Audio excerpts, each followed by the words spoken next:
My son tricked me into a family meeting. When I arrived, lawyers were already there, ready to force me to sign everything over. When I refused to hand over the inheritance, they threatened me. I just smiled and said, 1, 2, 3, 4, 5. You are a lot of people. Then I added calmly, funny thing is, I only brought one person too. But before I tell you who walked through that door and changed everything, let me take you back to the moment my own flesh and blood tried to bury me alive. If you have ever been betrayed by the people you sacrificed everything for, hit that like button and subscribe. It helps this old man know he is not alone. My name is Harrison Bennett. I am 70 years old. I built Bennett Steel from a single welding truck into an empire worth $52 million. 6 months ago, I buried my wife, Catherine. And last Sunday, my son tried to bury me. It started with a phone call at 6 in the morning. It was Preston, my son. His voice sounded frantic, shaky. Dad, you need to come to the office. Now. It is about Mom's estate papers. There is an emergency. I did not even drink my coffee. I threw on my coat, grabbed my car keys, and drove into the city. The streets were empty. It was Sunday after all. I thought maybe there was a tax issue, or maybe he had found a letter Catherine left behind. I was a fool. I arrived at the Bennett Steel Tower at 7 sharp. I took the private elevator to the 40th floor. The hallway was quiet. Too quiet. I expected to see Preston pacing, maybe holding a cup of coffee for me. Instead, the conference room door was closed. When I pushed it open, the air inside was stale, recycled cold. There was no coffee. There was no breakfast. And there was definitely no emergency about my late wife. Preston was sitting at the head of the long mahogany table. My table. The table where I had negotiated million-dollar contracts. But he was not alone. To his right sat Monica, my daughter-in-law. She was wearing sunglasses indoors. Her arms crossed, her lips painted a sharp, aggressive red, and flanking them were 2 men I had never seen before. Men in expensive gray suits with eyes like sharks. They did not stand up when I entered. They did not offer a hand. What is going on, Preston? I asked, my voice echoing in the large room. I looked at the empty chairs. Where is the emergency? Preston did not look me in the eye. He looked at a thick folder in front of him. Sit down, Dad. We need to talk. I did not sit. I stood my ground. I have stood before union leaders and hostile takeover artists. I was not going to be intimidated by the boy whose diapers I changed. I asked you a question, son. Preston took a deep breath like he was rehearsing a line. Dad, we are worried about you. You are spiraling. You are losing control. We have noticed the signs for months now. The forgetfulness, the aggression, the erratic spending. I laughed. It was a dry, humorless sound. Erratic spending. I live in the same house I bought in 1980. I drive a 5-year-old car. What are you talking about? Last week, Preston said, his voice gaining a little false confidence. You wire transferred $50,000 out of your personal savings. $50,000, Dad. You did not even tell me. You are burning through your liquid cash. We think you are being scammed, or worse, that you just forgot where the money went. My blood ran cold. I slammed my hand on the table. That money was for the public library, Preston. It was the donation for the Catherine Bennett Memorial Wing. Your mother wanted that library. I told you this 3 times last month. Preston shook his head, a look of fake pity plastered on his face. See? This is what I mean. You think you told me, but you did not. You are confusing dreams with reality, Dad. It is the early stages. We spoke to a doctor. One of the shark lawyers slid a paper across the table. It was a medical report. I glanced at it. It listed symptoms: confusion, paranoia, difficulty managing finances. It was signed by a doctor I had never met in my life. This is garbage, I growled.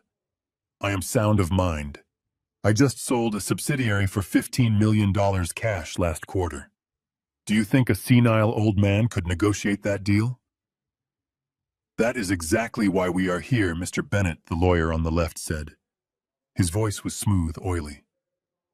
With assets totaling over $52 million, you are a target. Your son and his wife only want to protect you. This is an emergency conservatorship filing. Conservatorship? The word hung in the air like toxic smoke. They wanted to take my rights away. They wanted to treat me like a child. I looked at Monica. She finally took off her sunglasses. Her eyes were dry. There was no concern there, only calculation. Just sign the papers, Harrison, she said. Her voice was sharp, impatient. It gives Preston power of attorney over your accounts and your medical decisions. We will give you an allowance. $5,000 a month. You can stay in your house. We will hire a nurse to watch you. It is for your own good. A nurse to watch me. An allowance. From my own money. My hard-earned money. And if I refuse, I asked, my voice dropping to a whisper. Monica smiled, and it was the ugliest thing I have ever seen. She reached into her designer purse and pulled out a small digital recorder. She placed it on the table and pressed play. My own voice filled the room. It was distorted, angry. I will burn this whole place to the ground. I do not care who gets hurt. I will destroy everything before I let them take it. The recording stopped. I remembered that moment. I was on a construction site 2 years ago. The contractors were using substandard steel. I was screaming about the building, about the project. But edited like this, out of context, it sounded like a violent threat from a deranged man threatening his family. We have more, Monica said, leaning forward. Hours of recordings, phone calls, arguments. We will submit this to the court tomorrow morning. We will paint a picture of a violent, unstable man who is a danger to himself and others. The judge will grant the emergency order immediately. You will be involuntarily committed to a facility for evaluation. 72 hours in a psych ward, Harrison. Do you think you can handle that at your age? I looked at Preston. He was studying his fingernails, refusing to meet my gaze. My son. The boy I taught to ride a bike. The man I promoted to CFO because I trusted him. He was letting his wife threaten to throw me in a mental institution. So this is it, I said. This is the plan. You steal my company, you steal my money, and you lock me away. It is not stealing. Dad, Preston mumbled. We are preserving the legacy. You are old. You are grieving. You are not thinking straight. Just sign the paper. Please. Do not make us do this the hard way. I looked at the document. It was all there. Total control. They would control my bank accounts, my real estate, my passport. I would have to ask my son for permission to buy a sandwich. I reached into my jacket pocket and pulled out my fountain pen. It was a gift from Catherine for our 40th anniversary. Heavy, gold nib, expensive. Preston let out a breath he had been holding. Monica smirked, a victorious little twitch of her lips. The lawyers opened their briefcases, ready to notarize my surrender. I uncapped the pen. I leaned over the document. I could smell Preston's cologne. It was too strong, masking the stench of his betrayal. I lowered the pen to the signature line. Everyone in the room leaned in. Then, with all the strength left in my 70-year-old arm, I stabbed the pen down. Not to sign, but to strike. The gold nib tore through the paper, through the thick stack of lies, and jammed into the mahogany table. Ink bled out like black blood, staining the white document. I stood up. I looked straight at Preston. You want a war, son, I said, my voice steady and cold. You just started one. But remember this. I built this world you are trying to steal, and I know exactly how to tear it down. I turned my back on them. I heard Monica screeching, calling me a crazy old fool. I heard the lawyers shuffling, but I did not stop. I walked out of that conference room. I walked to the elevator. I pressed the button for the lobby. My hands were shaking, but not from fear, from rage. Pure white-hot rage. I thought the worst was over. I thought I had made my stand. But as the elevator descended 40 floors, I had no idea that the trap had already snapped shut. I walked to the parking garage, my heart pounding in my chest. I needed to get home. I needed to regroup. I reached the exit gate and tapped my credit card to pay the parking fee. Beep. Declined. I frowned. That card had a $50,000 limit. I tried my debit card. Beep. Declined. A cold sweat broke out on my neck. I pulled out my phone and opened my banking app. Face ID recognized me. The app loaded. Account locked. Contact administrator. Preston. He had not waited for my signature. He had used the emergency clause in the company bylaws. He had claimed I was compromised. He had frozen everything. I was standing in a parking garage, 70 years old, with $40 in cash in my wallet, no access to my millions, and my own family hunting me down. I reversed the car, smashed through the wooden barrier arm of the parking garage, shattering my windshield, and drove out into the morning light. They wanted a crazy old man. They were about to get one. But they forgot one thing. I was not just an old man. I was Harrison Bennett, and I was not done yet. I drove east on the expressway, leaving the city skyline in my rearview mirror. The wind rushed through the shattered windshield of my sedan, scattering shards of safety glass onto the passenger seat like diamonds. I did not feel the cold. I felt only the burning heat of adrenaline coursing through my veins. My hands gripped the steering wheel so tightly, my knuckles turned white. I needed answers, and I needed them now. I reached for my phone again and dialed the direct line of Charles Sterling, my private banker, for over 30 years. He answered on the first ring, which was unusual for a Sunday morning. "Charles," I said, my voice surprisingly steady. "Why was my black card declined at the parking garage? Why am I locked out of my own app?" There was a long silence on the other end. I could hear Charles breathing. I could hear the click of a keyboard. "Harrison," he said finally, and his voice sounded tired.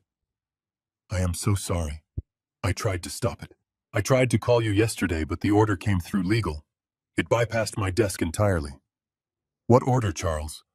Who frozen my money?" "It was Preston. He came in yesterday afternoon with a team of lawyers. He presented a durable power of attorney document, the one from 2014. He activated the emergency clause citing medical incapacity. He ordered a full freeze on all personal accounts pending an investigation into identity theft and cognitive decline. 2014. The memory hit me like a physical blow to the chest. I was in the cardiac unit awaiting a triple bypass surgery.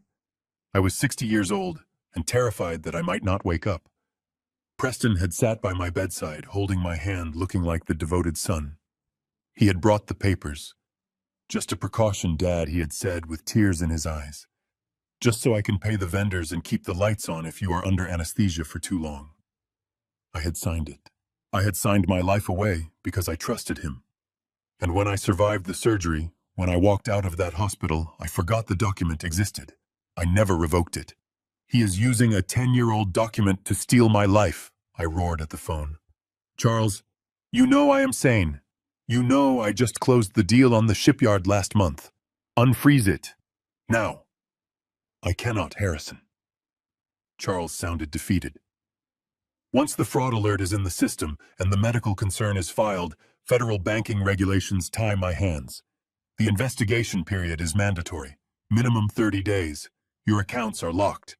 Your credit lines are suspended. Even your safety deposit box is sealed. If I move a single cent, I go to jail and the bank loses its license. You have to go to court. You have to get a judge to vacate the order." I hung up. I threw the phone onto the passenger seat. 30 days. In 30 days, they would have me committed. In 30 days, they would dismantle everything. I needed a base of operations. I needed a place they could not reach. I thought of the penthouse in the city, but the building manager reported to the company. Preston would be waiting there. Then I thought of the Hamptons, the estate on the cliffs, the house Catherine and I bought for our 25th anniversary. It was my personal property, not a company asset. It was our sanctuary, the place where we spent our summers walking on the beach and planning our old age. It was 2 hours away. I pressed the accelerator. The drive was a blur of gray highway and dark thoughts. I kept checking my rearview mirror, expecting to see black SUVs following me, but the road was empty. I arrived at the estate just as the sun was climbing high into the sky, casting long shadows across the manicured lawns of the neighborhood. I pulled up to the main gate. It was a massive wrought iron structure designed to look like old English lace. Catherine loved that gate. I rolled down the window and punched the code into the keypad. 0615. Catherine's birthday. The light on the keypad blinked red. Access denied. I frowned. Maybe I mistyped. My hands were shaking after all. I punched it in again slowly. 0615. Red light. Access denied. A cold stone settled in my stomach. I tried my backup code.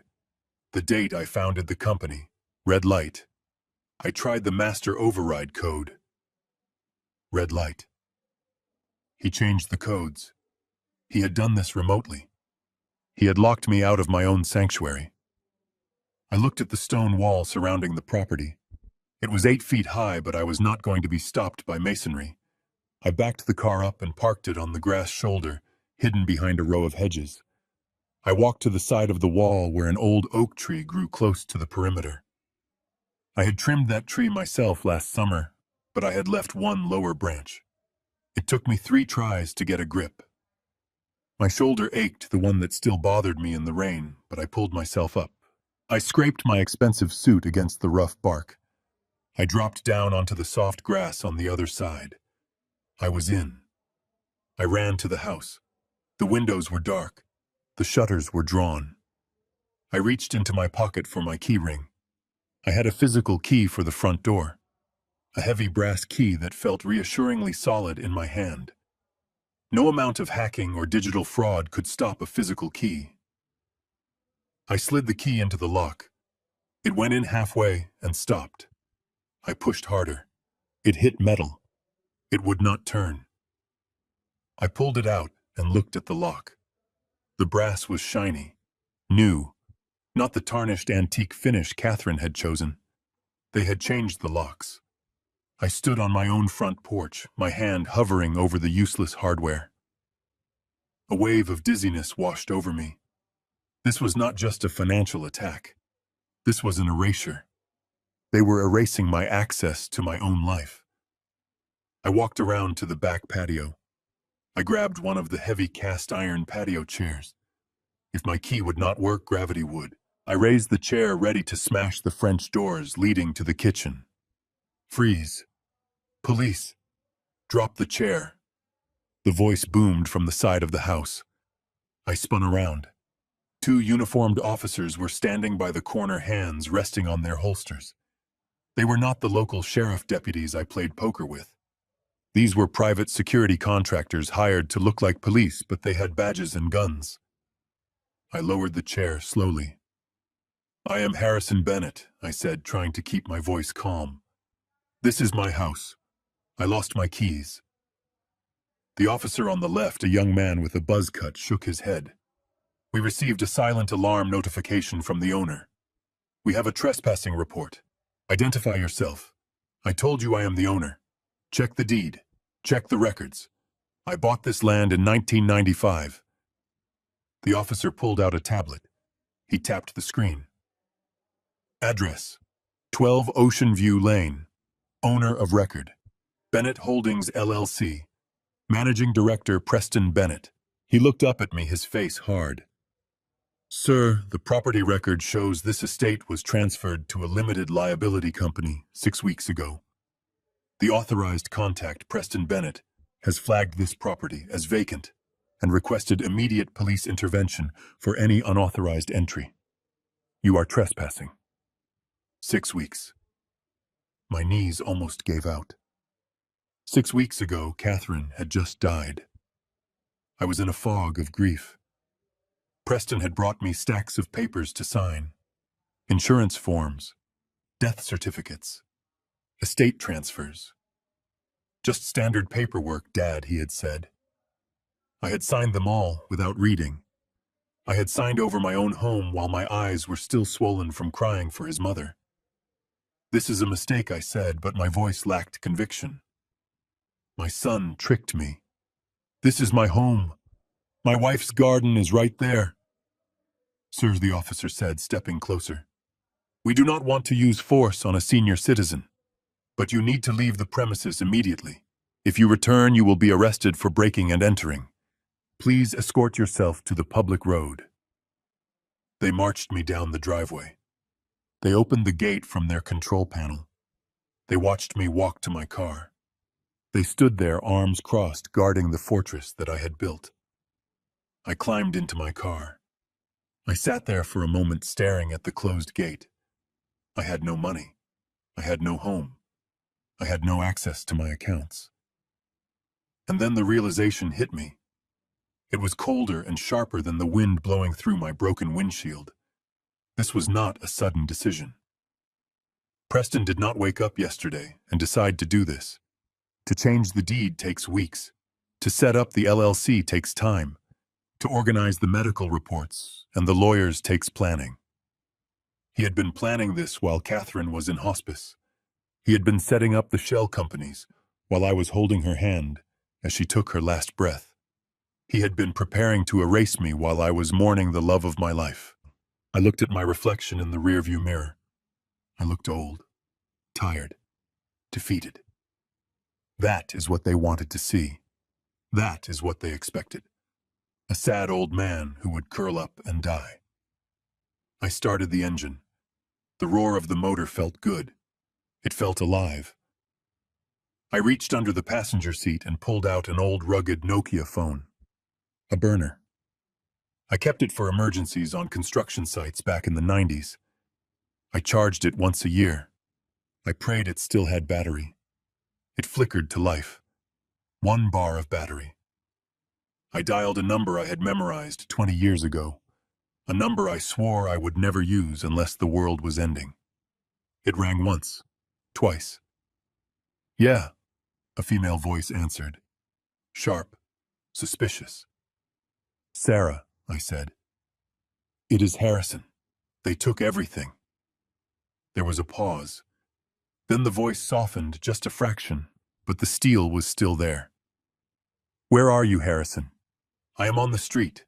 I have $40 and a half tank of gas. Get to the old warehouse in Queens, she said. The one off the grid. Do not use your credit cards. Do not use your main phone. Harrison. Yes. Are you ready to go to war? I looked back at the house one last time. I am not just ready, Sarah, I said. I am already fighting. I hung up and put the car in gear. They thought they had trapped a helpless animal. They were about to find out they had locked themselves in a cage with a wolf. The neon sign of the Starlight Motel buzzed with a dying flicker outside my window, casting long, intermittent shadows across the stained carpet. I sat on the edge of the mattress that smelled of bleach and despair, counting the crumpled bills in my wallet for the 10th time. $214. That was the sum total of my liquid assets. Yesterday, I was Harrison Bennett, the titan of industry, with $52 million in assets and a black card that could buy a small island. Today, I was an old man in a cheap motel room, hiding from his own children. I needed a lifeline. I needed to believe that not everyone I raised had turned into a monster. My hand trembled as I picked up the room phone and dialed Victoria's number. My daughter, my little girl who used to cry when she stepped on a bug. She was soft. She was not like Preston. She had always been the one with the heart.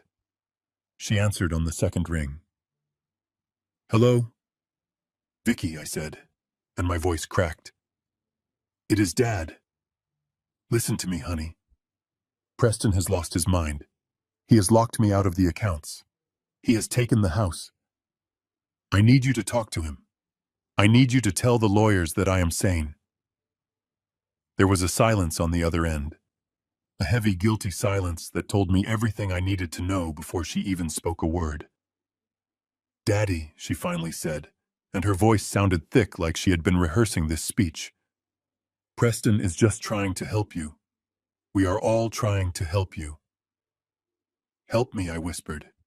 "He left me on the street with $40. He stole my home, Victoria." "He did not steal it," she said, and her tone hardened just a fraction. "He is protecting the estate. We saw the medical reports, Dad. The doctor said you are declining fast. You are imagining things. Paranoia is a symptom." "I am not paranoid," I shouted, gripping the receiver. "I am being persecuted. By my own blood. Victoria, please. I am at a motel on the edge of town. I need cash. I need a lawyer. Just come pick me up." "I cannot do that," she said. "Preston says we cannot enable your episodes. You need to go to the facility, Dad. It is a nice place. They have a garden. You need rest. You are tired." "I am not tired," I said, my anger rising like bile. "I am wide alive. And I know about Jason's gambling debt, Victoria. Is that what Preston promised you? Did he promise to pay off your husband's bookie if you signed the affidavit against me?" The silence on the line was absolute. I had hit the nerve. "Do not call here again until you are ready to check into the facility," she hissed, and then the line went dead. I sat there listening to the dial tone. It sounded like the flatline of my family life. My daughter had just sold me out to save her husband's kneecaps. I was truly alone. I stood up and splashed cold water on my face in the cracked sink. I looked at the man in the mirror. Gray stubble, red-rimmed eyes. A wrinkled suit that cost $3,000 but looked like garbage now. They wanted me to be a helpless old man. They wanted me to curl her up in this motel room and wait for the men in white coats to come and take me away. Not today. I walked out of the motel, leaving the key on the desk. I did not take my car. The sedan was modern. It had GPS, it had OnStar. Preston could track it from his laptop. I left it parked right there in the lot, a decoy for his goons to find. I walked to the corner and hailed a yellow taxi. The driver looked at me with suspicion, but stopped when he saw the cash in my hand. "Where to?" he grunted. "The industrial park," I said. 4th Street. The old sector. We drove in silence through the waking city. The skyline of steel and glass that I had helped build mocked me from the distance. We headed away from the money, away from the power, into the grit and the grime of the old district.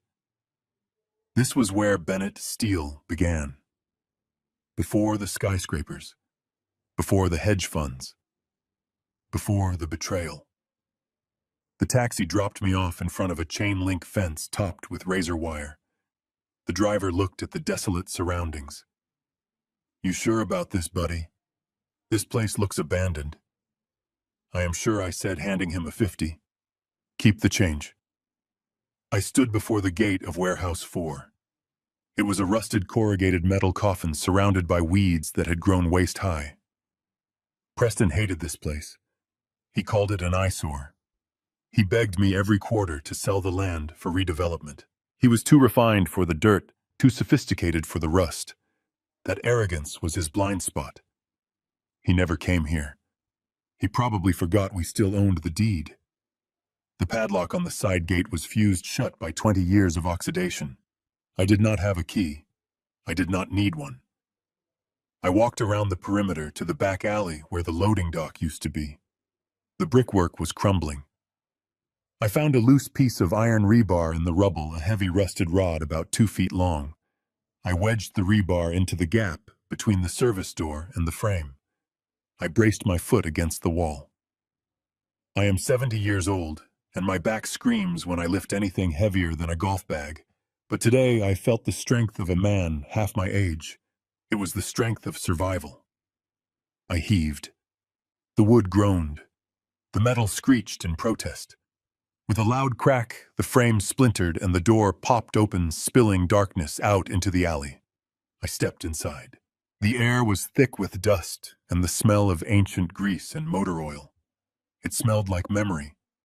Shafts of sunlight pierced through the holes in the roof, illuminating millions of dust motes dancing in the dead air. And there she was, sitting in the center of the vast empty floor, covered in a thick gray blanket of dust, but still magnificent. My 1998 Ford F-150, the workhorse. The truck I drove when I landed my first six-figure contract. The truck I drove when I laid the foundation for the tower Preston now sat in. I walked over to her, my footsteps echoing in the silence.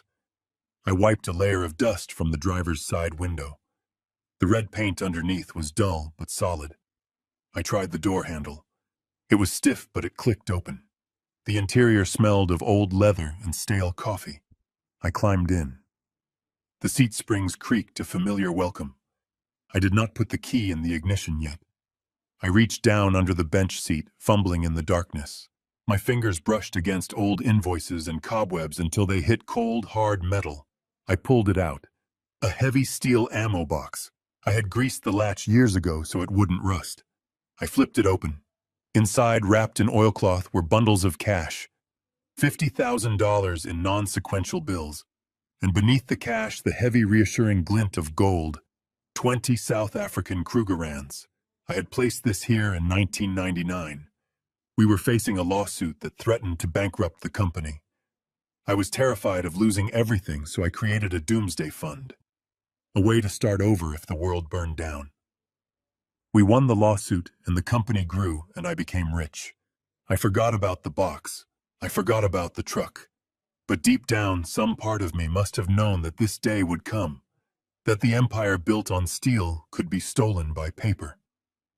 I placed the box on the passenger seat. I patted the dashboard. I inserted the key into the ignition. I prayed to whatever God watches over fathers who have been fools. I turned the key. The starter whined. Once, twice. The engine sputtered, coughing out decades of silence. "Come on, old girl," I whispered. "Do not let me down." I turned it again and pumped the gas pedal. With a roar that shook the dust from the rafters, the V8 engine exploded to life. It was loud. It was unrefined. It was angry. The whole truck vibrated with raw power. It was the sound of a beast waking up from a long hibernation. I shifted the gear into reverse. The transmission clunked heavily, but engaged. I backed the truck up, smashing through the rotted wooden doors of the loading bay. Wood splintered and flew everywhere as I burst out into the sunlight.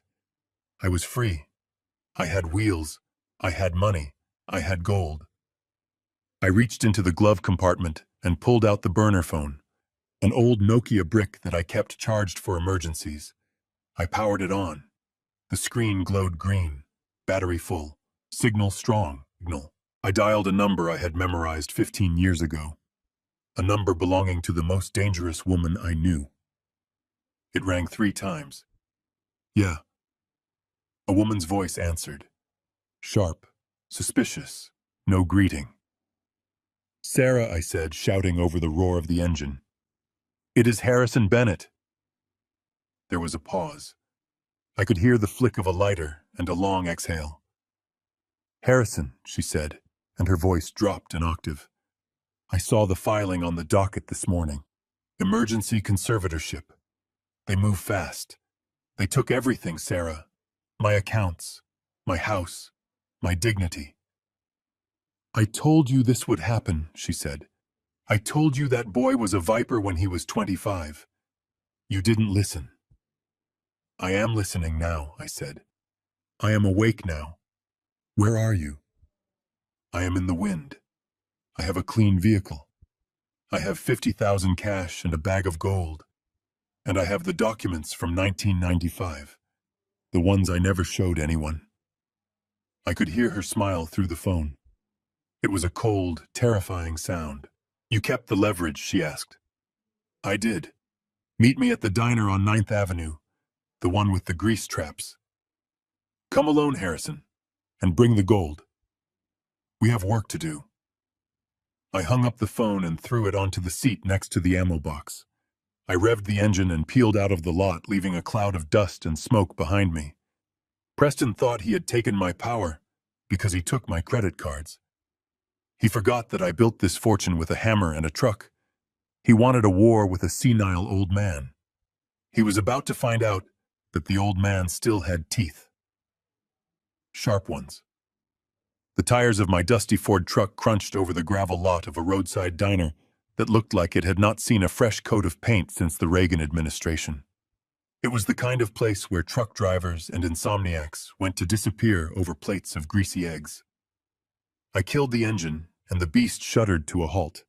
I grabbed the ammo box with my left hand and the burner phone with my right. For a moment I caught my reflection in the rearview mirror. The suit was ruined. The tie was gone. The eyes staring back were hard and cold.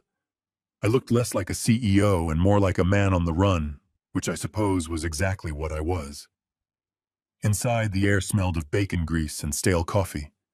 I scanned the booths. She was in the back corner facing the door. Sarah Jenkins. She had not changed much in 15 years.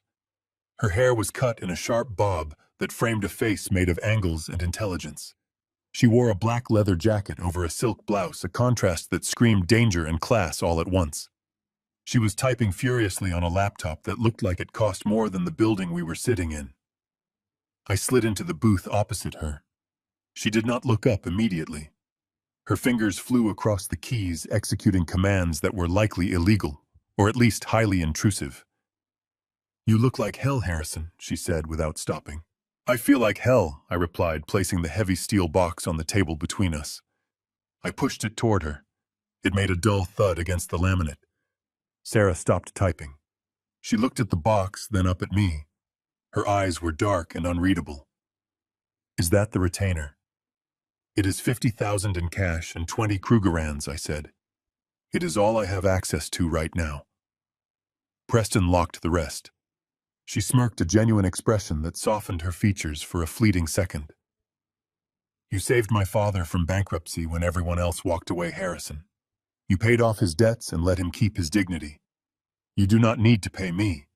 This is pro bono. But keep the gold. We might need bribes later." She spun the laptop around so I could see the screen. It was filled with spreadsheets, graphs, and lines of code that moved too fast for me to follow. "I have been digging into Bennett Steel since you called," she said, her voice dropping to a professional whisper. "I pulled the public filings, the quarterly reports, and I ran a few algorithms on the vendor payments." And I asked, bracing myself, "It is a mess, Harrison. A catastrophic mess." "That is impossible," I said. "We posted record profits last quarter. I saw the sheets. We are expanding into 3 new states." Sarah shook her head. "You saw what they wanted you to see. Look here." She pointed a manicured finger at a column of red numbers. "These are the operating costs for the expansion. They are inflated by 300%. And here, these are vendor payments to shell companies that were created less than 6 months ago." I squinted at the screen. The names were generic. Apex Logistics, Zenith Supply, Global Solutions. "I do not know these vendors," I murmured. "Of course you do not. They do not exist. But the money going to them does." Sarah leaned in, her eyes locking onto mine. "Harrison, your son is not just trying to steal your inheritance because he is greedy. That is what I thought at first, too. The spoiled brat wanting the daddy's money. But it is worse than that." "How much worse?" "He is desperate." I frowned. Desperate? Why? Sarah tapped the screen again, highlighting a graph that showed a steep, terrifying decline. "Bennett Steel is bleeding money, Harrison. It is hemorrhaging cash." The expansion was a lie. A cover-up. The company is operating at a massive deficit. Based on these burn rates, payroll will bounce in 3 weeks. The vendors will stop shipping in 4. I felt the blood drain from my face. My company, the empire I built with sweat and blood, it was dying. He needs your $52 million not to buy yachts or villas, Sarah said, her voice razor-sharp. He needs it to plug the hole. He is trying to inject your personal liquidity into the company to hide the losses before the IRS audit next month. If he does not get your money, Bennett Steel collapses in 30 days. 30 days. The realization hit me like a physical blow. That was why they were rushing. That was why they needed the emergency conservatorship. They did not just want to control me. They needed to liquidate me. I was just a savings account. They needed to break open to save their own skins. He lied to me, I whispered. He stood in my office and told me we were strong. He lied to everyone, Sarah said, closing the laptop with a snap. But here is the kicker. If he uses your money to cover these losses, he is committing securities fraud. And since the money is coming from your personal accounts, while you are still technically the chairman, if the feds look into this, guess who goes to prison? Me. Bingo. You are the Patsy Harrison. He is setting you up to take the fall for the collapse. He gets to claim he was just following orders from his senile father who mismanaged the funds. He walks away clean. You die in a federal penitentiary. I sat back against the cracked vinyl of the booth. The waitress came by and poured coffee into a thick white mug. I stared at the black liquid. My son. My own son was willing to send me to prison to cover his incompetence. So what do we do? I asked, my voice sounding strange to my own ears. Sarah took a sip of her coffee. She looked at me over the rim of the mug. Her eyes were no longer soft. They were the eyes of a predator. We kill the company, she said. What? We let it die. We expose the fraud. We cut off the cash flow. We stop him from getting your $52 million. And we watch it burn. But that is my legacy, I protested. That is my life's work. Your legacy is already dead, Harrison, she said brutally. Preston killed it the moment he started cooking the books. The only thing left to save is your name and your freedom. She reached across the table and grabbed my hand. Her grip was surprisingly strong. I will help you, Harrison. I will use every tool in my forensic arsenal. I will track every cent. I will find where he buried the bodies. I will dismantle his lies brick by brick.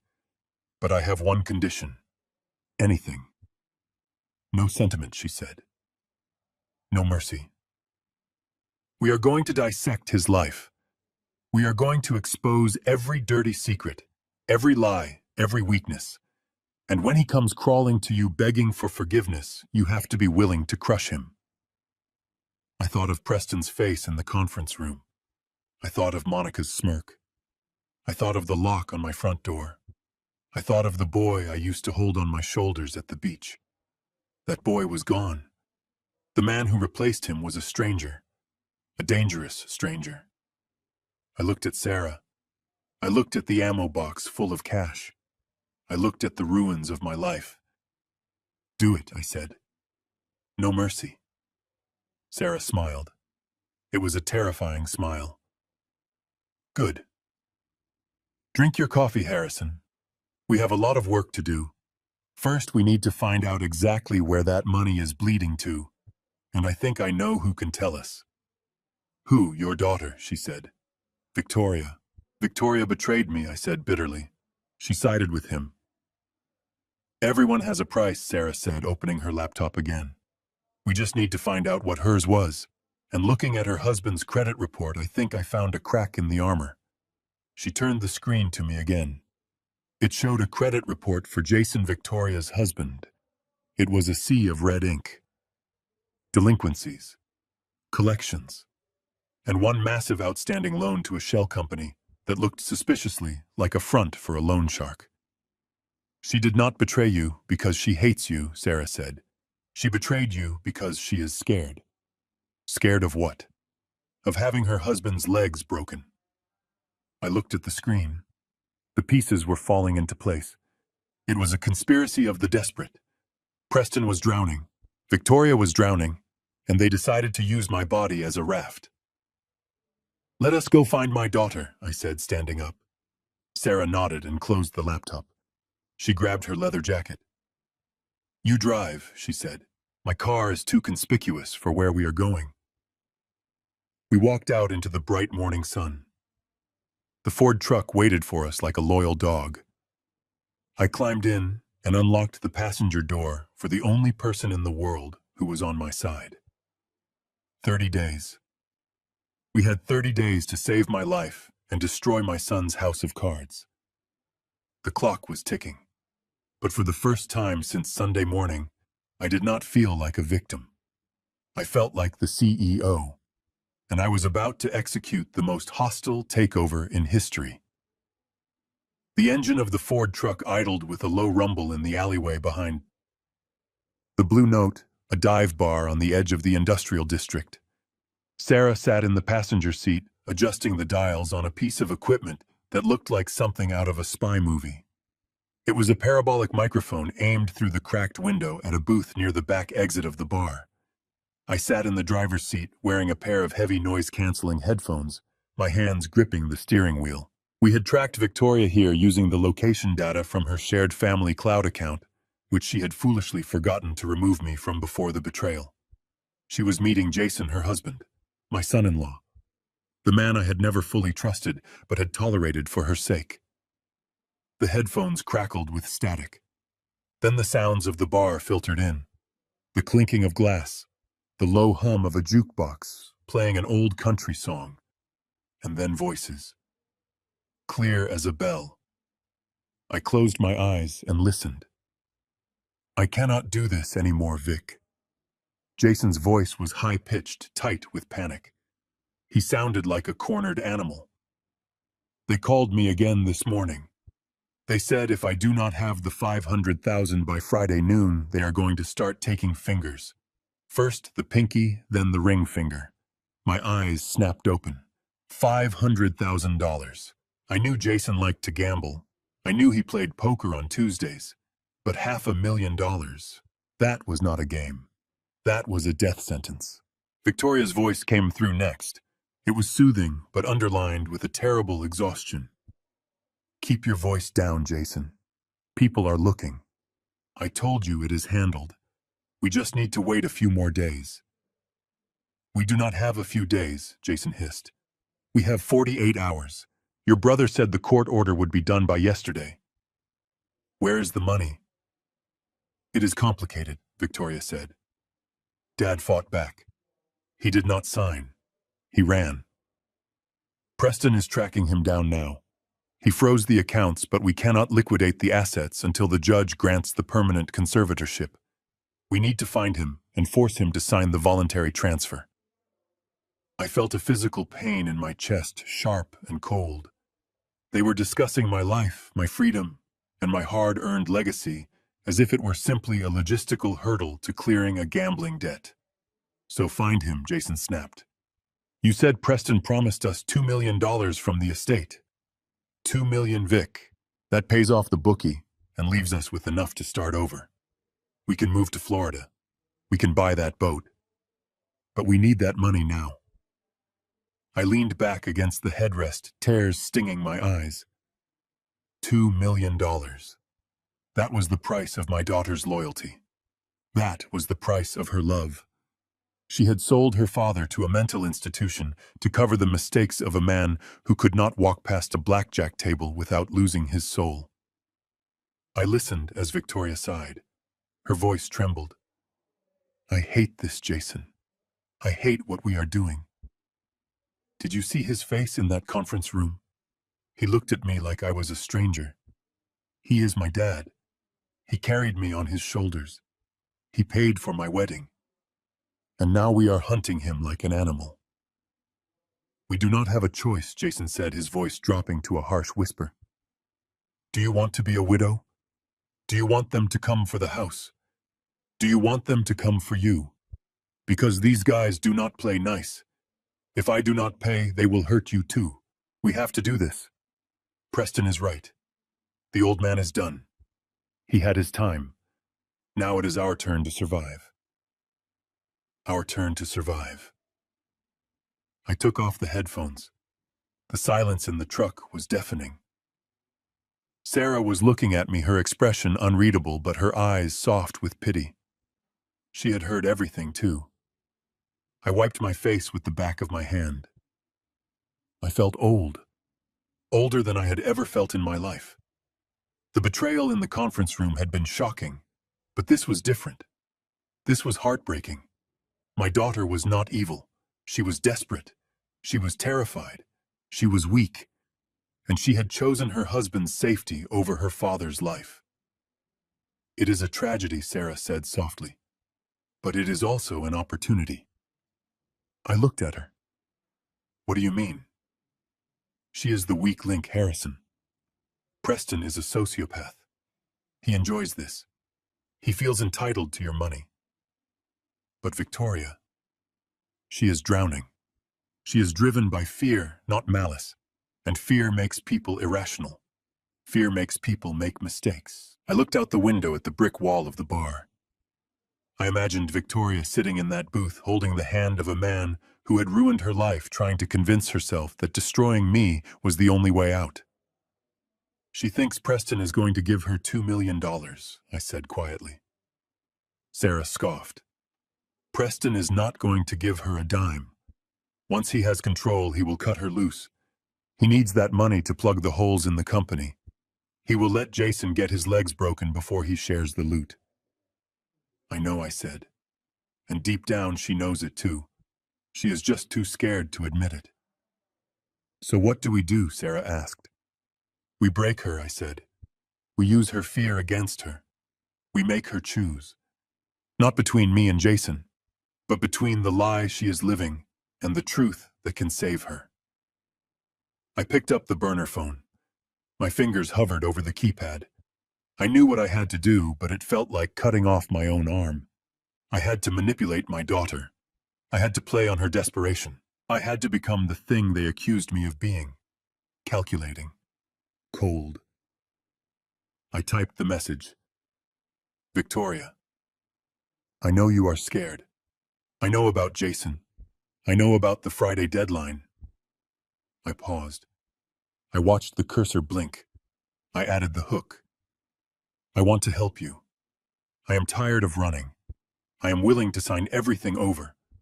But I will only deal with you. Not Preston. Not Monica. Just you. Meet me at Washington Square Park in 1 hour. Come alone. If I see anyone else, the deal is off and I disappear forever." I pressed send. I put the headphones back on. I waited. Inside the bar, I heard a phone buzz on the table. "What is it?" Jason asked. Victoria's breath hitched. "It is Dad." "Read it," Jason demanded. There was a long silence. I could hear Victoria breathing fast, shallow breaths. "He wants to meet," she whispered. "He says he is ready to sign. He says he is tired." "Thank God," Jason said. "Thank God." "Where?" "Washington Square Park.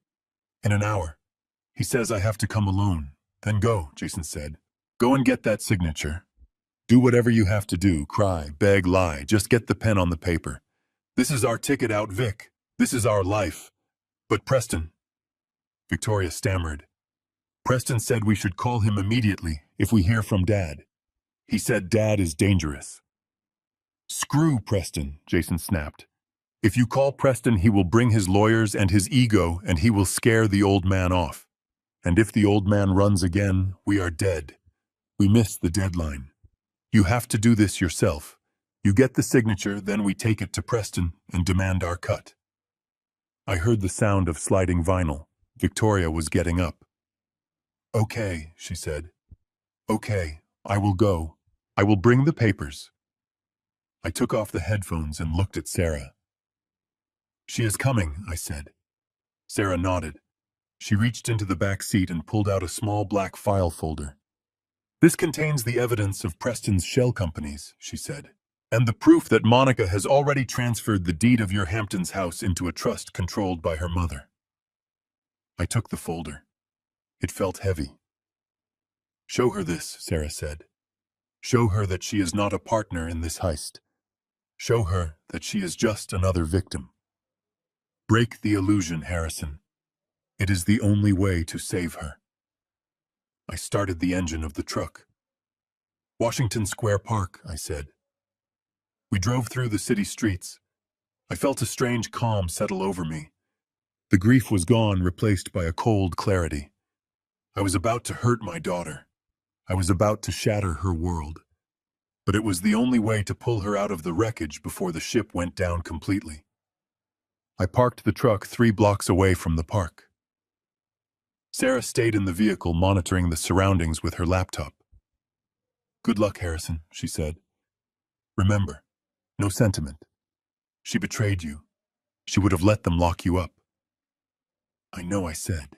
The afternoon sun cast long, stretching shadows across the pavement of the park as I sat on a weathered wooden bench near the duck pond. I had chosen this spot carefully. It was open enough to be seen, but secluded enough for a private conversation. I checked my watch. It was a reflex from my old life because time no longer meant money. Time now meant survival. I hunched my shoulders forward and let my hands rest on my knees, deliberately, allowing them to tremble. If they wanted a broken old man, I would give them the performance of a lifetime. From the corner of my eye, I spotted a black luxury SUV idling about 50 yards away near the park entrance. The windows were tinted dark enough to hide the occupant, but I knew the license plate. It was Monica's car. My daughter-in-law was watching. She was the shark circling the waters, waiting for the scent of blood. She did not trust Victoria to handle this alone. That was good. Her lack of trust was a weakness I could exploit. Victoria approached from the walking path. She looked impeccable in a beige trench coat and designer sunglasses, but her stride was uneven. She was nervous. As she got closer, I saw the strain lines around her mouth and the way she clutched her handbag with white-knuckled intensity. She was terrified not for me, but for the deadline hanging over her husband's head. "Dad," she called out softly. I looked up slowly, blinking as if I was struggling to focus. I let my mouth hang open slightly.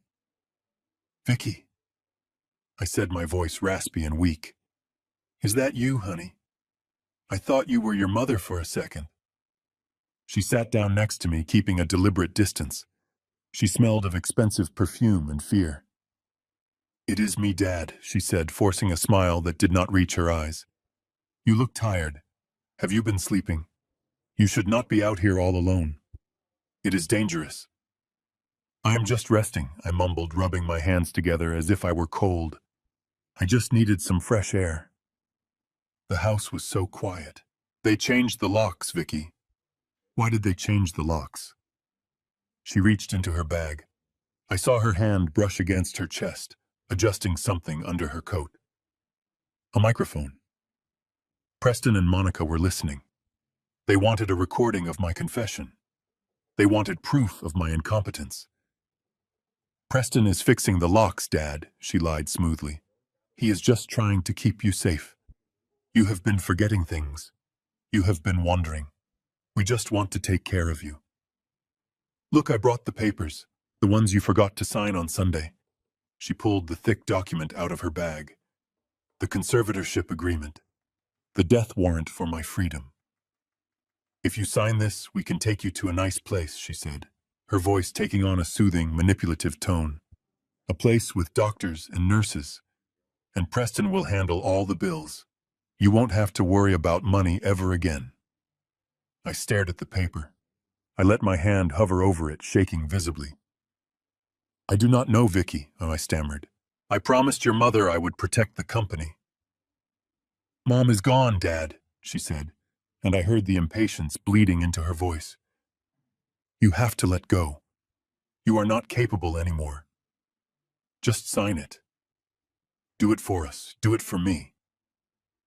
I looked at the black SUV in the distance. I could imagine Monica inside, leaning forward, grinning, listening to the audio feed, thinking she had won. I looked back at my daughter. She held the pen out to me. Her hand was steady, but her eyes were pleading. She needed this signature to save her husband from the loan sharks.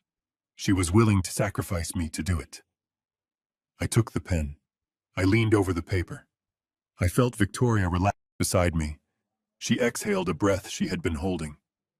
Then I dropped the pen. It clattered onto the pavement. "Oh, clumsy me," I said. I leaned down to pick it up. Victoria leaned down with me. "Let me get it, Dad," she said. Our heads were inches apart. The microphone under her coat would not pick up a whisper at this range if I spoke directly into her ear. The black SUV was too far away to see my expression change. I dropped the mask. The shaking stopped. My eyes cleared. I grabbed her wrist, not hard enough to bruise, but firm enough to freeze her. "I know about the $500,000, Victoria." I whispered, my voice sharp and cold as steel. She stiffened. She tried to pull away, but I held on. "I know Jason is going to lose his fingers on Friday." I continued, my words rapid and precise. "I know Preston promised you $2 million to get this signature. I know you are wearing a wire right now, and Monica is sitting in that black car listening to us." Her eyes went wide with terror. She opened her mouth to speak, to deny it, but I cut her off. "Do not say a word," I hissed. "Just listen. You think you are saving your husband. You think Preston is going to pay you. You are a fool." I leaned even closer until my lips were brushing her ear. "I ran a forensic audit on the company this morning, Victoria. Preston does not have the money. He is broke. He is stealing from the pension fund to pay off shell companies. But here is the part you do not know. Monica moved the deed to the Hamptons estate 3 weeks ago. It is not in the family trust. She transferred it to her mother in Florida." Victoria gasped, a small, choked sound that the microphone might have picked up as a cough. "She is setting up her escape plan," I whispered. "When the FBI comes, and they are coming, Victoria Preston is going down, and Monica is going to be sitting on a beach in Boca Raton with the only assets left. You are not going to get $2 million. You are not going to get a single dime. You are going to get a bankrupt husband with broken legs and a brother in federal prison." I let go of her wrist. I sat up. I picked up the pen and handed it back to her. "I cannot sign this today, Vicky," I said loudly, my voice returning to the wavering tone of a senile old man. "I need to think. My head hurts. I think I need to go lie down." Victoria sat there frozen. Her face was pale as a sheet. She looked at the document in her lap, then at the black SUV, then at me. The seed was planted. The doubt was rooting in her mind, spreading like a virus. She realized she was not a partner in this conspiracy. She was a pawn. "Dad," she whispered, but she did not know what else to say. I stood up slowly, leaning on the bench for support. "Tell Preston I will come to the meeting on Friday," I said loudly enough for the wire to catch it. "I will bring my reading glasses. We can talk then." I patted her on the shoulder. It was not a gesture of affection. It was a warning. I turned and walked away. I did not look back at the black SUV. I walked with a shuffle until I turned the corner and was out of sight. Then I straightened my back. I checked my watch. Step 1 was complete. I had fractured their alliance. Now I had to prepare for the final blow. I walked toward the subway entrance where Sarah was waiting. Victoria would go back to that car, and she would look at Monica differently now. She would start asking questions, and when thieves start asking each other questions, the whole empire begins to crumble. I disappeared into the crowd, leaving my daughter sitting on the bench, holding a pen that was worth more than her promises, clutching a document that was worth less than the paper it was printed on. The panic in her eyes was the first real victory I had won in days. We retreated to a small, nondescript motel room on the outskirts of the city, a place Sarah had paid for in cash to keep us off the grid. The curtains were drawn tight against the fading light of the afternoon, casting the room in a dim yellow glow from the single bedside lamp. The air conditioner hummed with a rhythmic rattle, masking the sound of sirens in the distance. Sarah sat at the small round table, her laptop opened the screen, illuminating her face with a blue, ghostly light. I sat on the edge of the bed, watching her fingers fly across the keyboard. We were not just looking for numbers anymore. We were hunting for the truth that would explain why my son had turned into a monster. "We need access to the root server," Sarah said without looking up. Preston has firewalled the external accounts, but the legacy server, the one that houses the architectural archives and the deep financial history, is still running on the old mainframe. If I can get in there, I can backdoor into the current transaction logs, but I need the master admin password, the one from before the cloud migration. I closed my eyes, thinking back to a time when business was simpler, before algorithms and high-frequency trading, back when a handshake meant something. Preston would have changed the user passwords. He would have changed the Wi-Fi codes, but the root access key for the mainframe. He was too lazy to reprogram the entire core system. He would have assumed no one remembered it but him. Try Catherine. 1980, I said softly. All caps, no spaces. Sarah typed it in. She hit enter. For a long, agonizing second, the screen remained black. Then a stream of green text cascaded down the monitor like a digital waterfall. We are in, she whispered. I have root access. She began to dig. I watched her expression shift from concentration to confusion and finally to absolute horror. Her eyes widened. She stopped typing and leaned back in her chair, her hand covering her mouth. Oh my God, she breathed. What is it? I asked, standing up and moving to look over her shoulder. Is he bankrupt? Is the hole deeper than 8 million? It is not a hole, Harrison, she said, her voice trembling with a mix of fear and professional disbelief. It is a tunnel, and it goes straight to hell. She pointed to a series of transactions dating back 18 months. Look at these inflows. 500,000, 2 million, 700,000. These are not payments from clients. These are deposits from shell companies in Panama and Cyprus. I squinted at the screen. The names meant nothing to me. Blue Horizon, Red Stone, Alpha Omega. He is borrowing money, I suggested. He is taking loans from offshore lenders to cover the payroll. No, Sarah said, shaking her head vigorously. Loans have repayment schedules. Loans have interest rates. These are not loans. These are purchases. Look at the ledger. Bennett Steel is receiving these funds as payment for construction projects. Project Alpha in Nevada. Project Beta in Arizona. We do not have projects in Nevada or Arizona, I said. We are a Northeast regional developer. Exactly, Sarah said. She opened another window, pulling up satellite imaging and property records. I just cross-referenced the coordinates for these so-called construction sites. Look. On the screen was a satellite view of a patch of empty desert in Nevada. No steel, no concrete, just sand and scrub brush. There is nothing there, I said. That is the point, Sarah said. It is ghost real estate. It is a classic money laundering scheme. Your son is taking dirty money from foreign criminal organizations, depositing it into Bennett Steel accounts, and generating fake invoices for construction work on land that is worthless or does not exist. He cleans the money through the company, pays the taxes on it to make it look legitimate, and then funnels it back out as consulting fees or vendor payments to the Cayman accounts we saw earlier. I felt the room spin. My knees hit the floor as I sat back down on the bed. Money laundering. My son was not just a bad businessman. He was a criminal. He was washing blood money through the company I built with my own hands.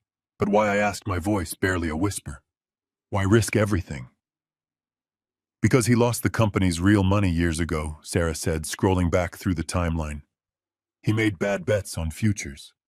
He lost millions. He was terrified you would find out. So he went to a loan shark. And when he could not pay the shark introduced him to the whale. He is not running this, Harrison. He is working for them. He is their washer. And then she stopped scrolling. She froze. She looked at me, and the pity in her eyes was worse than the anger. Harrison, she said, there is something else. Something much worse. What could possibly be worse than this? She turned the laptop so I could see a document she had just opened. It was a draft of the asset transfer agreement, the one he tried to make me sign on Sunday. Look at the structure of the transfer, she said, pointing to paragraph 4. He is not asking you to resign. He is asking you to transfer your personal liquidity into the corporate operating account, while remaining as the honorary chairman of the board with full fiduciary responsibility. I stared at the legal jargon. It was dense, intentionally confusing. What does that mean in plain English? I asked. It means he is setting you up, Sarah said.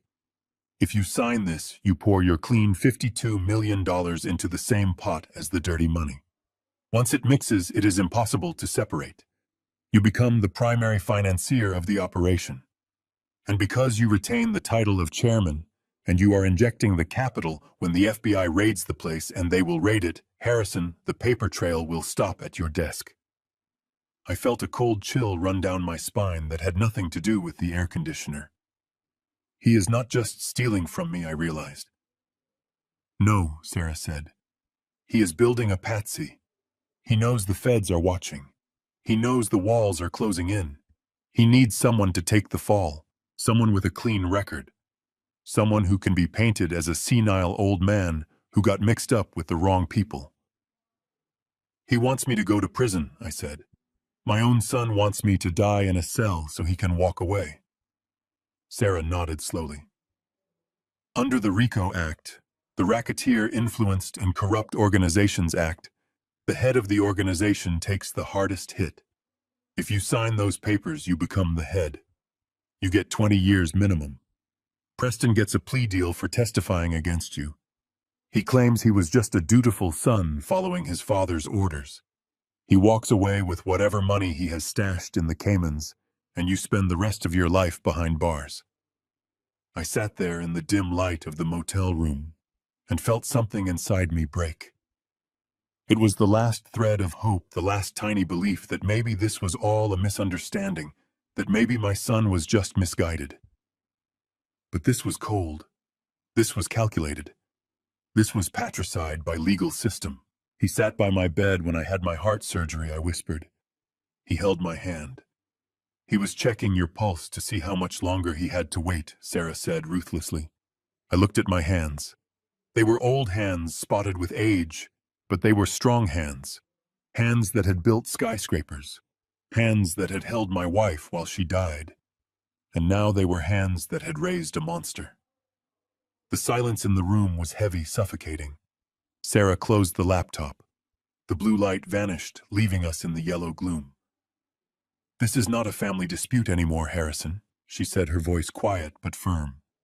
This is not civil court. This is a federal criminal conspiracy. We have enough evidence right here to put him away for a very long time. But once I hand this over to my contact at the bureau, there is no going back. I looked up at her. This is a RICO case, she said. It destroys everything it touches. The company will be seized. The assets will be frozen. And your son, along with Monica and anyone else involved, will go to federal prison. There is no rehab for this. There is no second chance. She leaned forward, resting her elbows on her knees, looking me straight in the eye. So I have to ask you, Harrison, and I need you to be sure. Do you want to put your son in prison?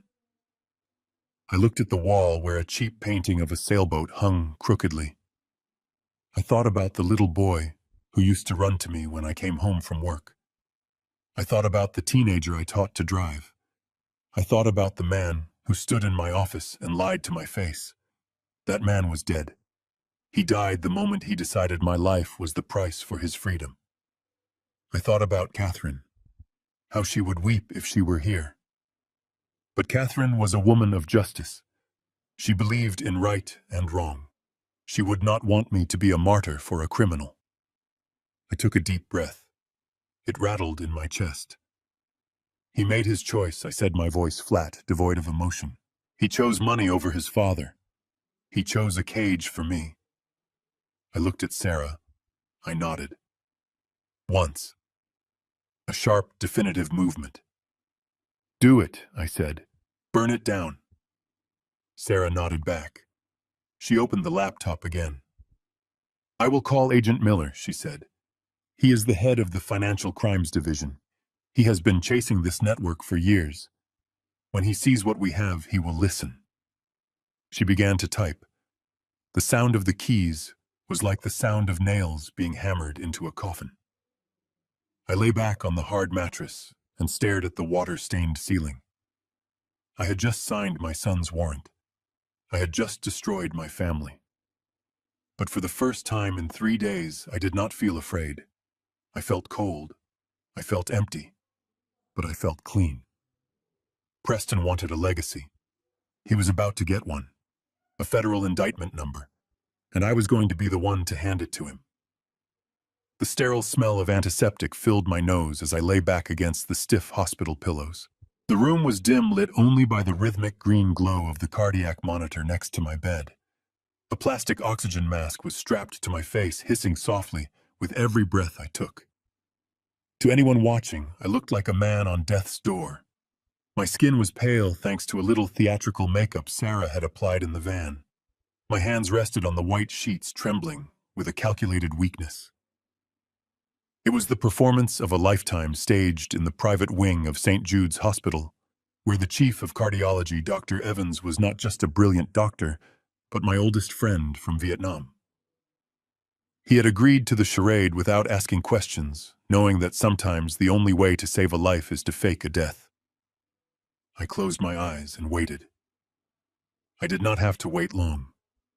The heavy wooden door to the suite did not creak open with the gentle caution of a worried family. It burst open. The sound of expensive heels clicking rapidly on the linoleum floor announced her arrival before I even saw her face. Monica, and behind her, the heavy, impatient footsteps of my son. They did not bring flowers. They did not bring a get-well card. They brought briefcases. Dad Preston's voice was sharp, cutting through the hum of the medical equipment. He did not sound relieved that I was alive. He sounded annoyed that I was inconveniencing his schedule. I opened my eyes slowly, letting my eyelids flutter as if the effort was immense. Preston. I wheezed, my voice muffled by the plastic mask. He stood at the foot of the bed, flanked by Monica and the shark-eyed lawyer Gareth. They looked like a firing squad lined up against a wall. Preston was checking his watch. He looked at the monitor, then at me. The doctor says it was a minor cardiac event, he said, dismissing my condition with a wave of his hand. Angina. Stress. You are fine. But this proves what we have been saying. You are too old for this stress. You need to let go. He signaled to Gareth. The lawyer stepped forward, placing a sleek leather briefcase on the rolling tray table usually reserved for hospital food. He clicked the latches open. The sound was like a gun cocking. He pulled out the document. The same one. The conservatorship. We need to do this now, Dad, Preston said, stepping closer. Before you have another episode. Before you lose capacity completely. We cannot risk the company being leaderless if you drop dead tonight. I looked at him. My son. He was standing over his father's hospital bed, discussing my death as if it were a logistical hurdle in a supply chain. There was no fear in his eyes, no sorrow, just a cold, hard urgency. He needed that signature. The gambling debts, the shell companies, the impending audit. The wolves were nipping at his heels, and I was the only meat he had left to throw to them. I tried to lift my hand. I let it shake violently, the tremors rattling the plastic railing of the bed. I cannot, I stammered. My hand. Monica let out a huff of irritation. She stepped forward, pushing the lawyer aside. She grabbed my wrist. Her nails dug into my skin, sharp and painful. Stop the drama, Harrison, she hissed. Her face was inches from mine. I could smell her perfume, cloying and expensive. It made me want to gag. You are not having a seizure. You are just being difficult. Pick up the pen. She jammed a pen into my shaking fingers. She tried to force my hand down onto the paper. Sign it, she commanded. Sign it and get it over with. You are going to die anyway, old man. Whether it is today or next week, you are checking out. Do one useful thing before you go. Save your son. Save the family. Or do you want to die knowing you destroyed us? The cruelty of her words hung in the air. It was naked, unfiltered. She did not even pretend to care anymore. She saw me as a corpse that had not yet stopped breathing, an obstacle that refused to be removed. I looked at Preston. I waited for him to defend me. I waited for him to tell his wife to take her hands off his dying father. He just stood there. He looked at me with eyes like ice. "She is right, Dad," he said softly. "You are making this hard. You are making this so unnecessarily hard. Just sign the damn paper so we can all go home. I have a meeting in an hour." A meeting? He was laundering money for criminals, and he was worried about his schedule. I let the pen slip from my fingers. It fell onto the sheets. I let my head roll back against the pillow. I gasped for air, making the monitor beep faster. I saw a flash of panic in Gareth's eyes. He did not want a witness to a coerced signature on a deathbed. "That was grounds for disbarment," Mr. Bennett, the lawyer, said nervously. "Perhaps we should wait until he is stabilized." "No," Monica snapped. "We do this now." I raised my hand, silencing them. I pulled the oxygen mask down an inch. I looked at Preston. I let a single tear roll down my cheek. It was acting, but the pain behind it was real. "I am tired, son," I whispered. "I am so tired." "Then sign," Preston said, leaning in. "End it." "I cannot sign like this," I said, my voice barely audible. "My hand, it will not work. And I want to do it right." "What do you mean?" Preston asked, suspicious. I took a deep, shuddering breath. "Friday," I whispered. "What about Friday?" Monica demanded. "The family meeting," I said. "At the company, in the boardroom, where it started." Preston frowned. "Why Friday? Why not now?" "I need to say goodbye," I rasped. "To the company, to the legacy. Bring everyone. Victoria, Jason, the lawyers. I will sign everything, I promise. Just let me rest now. Let me gather my strength."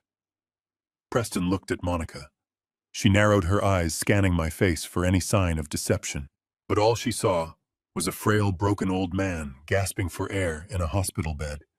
She saw what she wanted to see. Defeat. "Friday morning," Preston said. 9 a.m. If you are not there, Dad, if you try to run again, I swear to God I will have you declared incompetent by noon, and I will put you in the darkest facility I can find." I nodded weakly. "I will be there," I said. "I surrender." A slow smile spread across Preston's face. It was the smile of a predator who has finally clamped its jaws around the throat of its prey. He patted my leg. It was a patronizing, dismissive gesture. "Good choice, Dad," he said. "It is for the best. You will see. We will take good care of the money." He grabbed the briefcase. He signaled to Monica. They turned and walked out of the room without looking back. They did not say goodbye. They did not wish me well. They just marched out victorious, already spending the fortune they thought they had won. The door clicked shut. I lay there for a full minute, listening to their footsteps fade down the corridor. I listened until the silence returned to the room. Then I sat up. I pulled the oxygen mask off my face and tossed it onto the tray. I stopped the trembling in my hands. I reached for the glass of water on the bedside table and took a long, steady drink. Dr. Evans stepped out from the adjoining observation room. He looked pale. He had heard everything. "Harrison," he said quietly, "I knew your son was ambitious. I did not know he was soulless." "Money does strange things to weak men, Bob," I said, swinging my legs over the side of the bed. I stood up. I felt strong. The adrenaline was back, cold and sharp. "You are really going to go there on Friday?" Dr. Evans asked. "You are going to walk into that room?" I walked to the closet and pulled out my suit. I began to dress. Yes, I said. I told him I would sign everything, and I will. But I am not signing a transfer of assets, Bob. I tied my tie. I looked at myself in the mirror.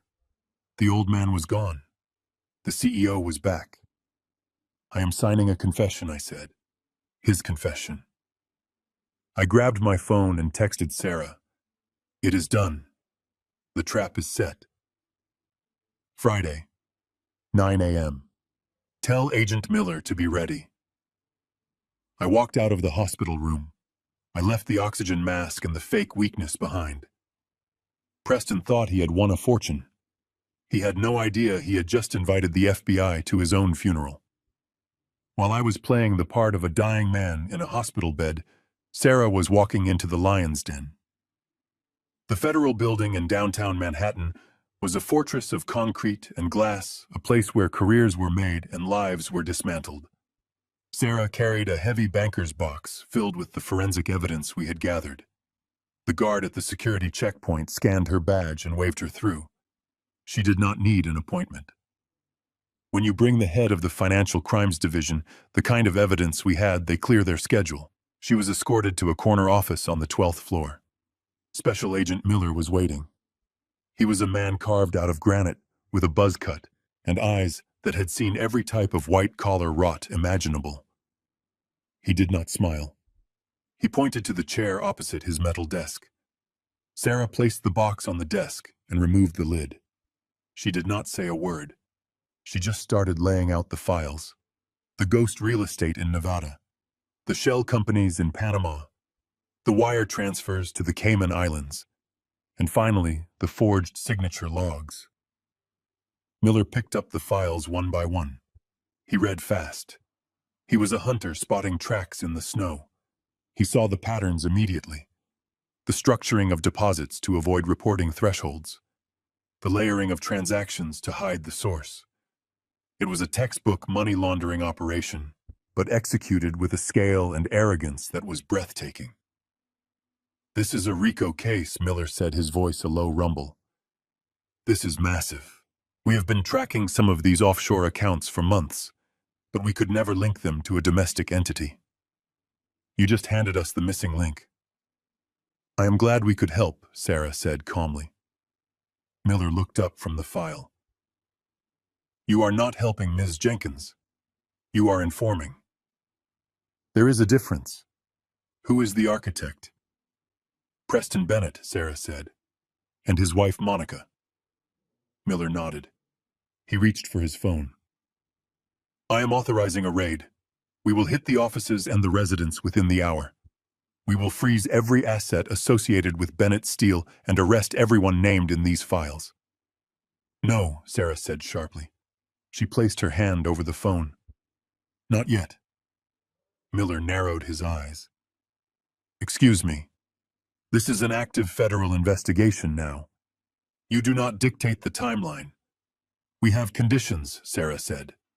Conditions? Miller laughed, a dry, harsh bark. You are handing me a criminal enterprise wrapped in a bow, and you want conditions. Sarah pulled out her cell phone. She dialed a number and put it on speaker. Harrison, she said. You are on with Agent Miller. I was sitting in the back of the Ford truck, parked a few blocks away from the hospital. I leaned close to the burner phone. Agent Miller, I said, my voice steady. If you raid the company today, you will lose the case. Miller leaned over Sarah's phone. Who is this? This is Harrison Bennett, I said. The man whose name is on every one of those fraudulent contracts. Miller paused. Mr. Bennett, according to these files, you are the primary signatory. If I arrest your son today, I am arresting you too. You are the CEO. The buck stops with you. That is exactly why you need to wait, I said. My son has spent 6 months building a paper trail to frame me. He has forged my digital signature. He has routed the money through accounts that look like mine. If you arrest us both today, his lawyers will argue that he was just a dutiful son following his father's orders. He will cut a deal. He will testify against me. And because I am the chairman, I will take the fall. You will put an innocent man in prison, and the real criminal will walk away with a suspended sentence. Miller was silent. He knew I was right. It was the oldest trick in the corporate playbook. Blame the old man. So what do you propose, Mr. Bennett? Miller asked, his tone shifting from dismissive to intrigued. I am offering you a confession, I said. A verbal, unambiguous confession. Recorded live. How? There is a meeting on Friday, I said. A family meeting. Preston thinks I am coming to sign over my assets. He thinks I am beaten. He thinks I am senile. He will be arrogant. He will be careless.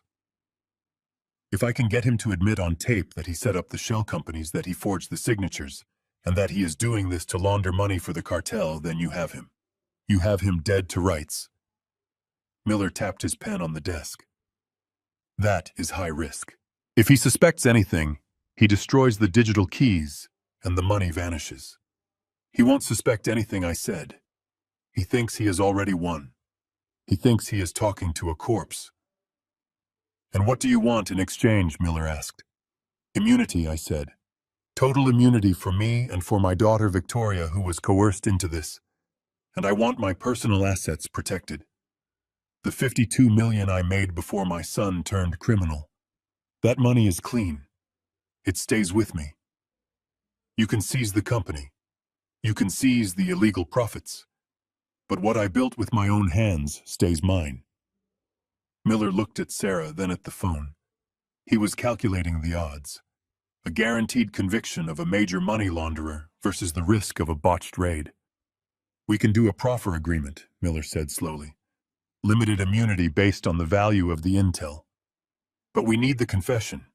The paper trail is too muddy. Juries get confused by forensic accounting. They need to hear the bad guy say I did it. I will get it, I promised. You will have to wear a wire, Miller said. A high-fidelity device. And we will need tactical teams in the building, disguised as building maintenance. If this goes sideways, if he realizes what you are doing, you are in a room with a desperate man who owes money to very bad people. Your safety is not guaranteed. I am not asking for safety, I said. I am asking for justice.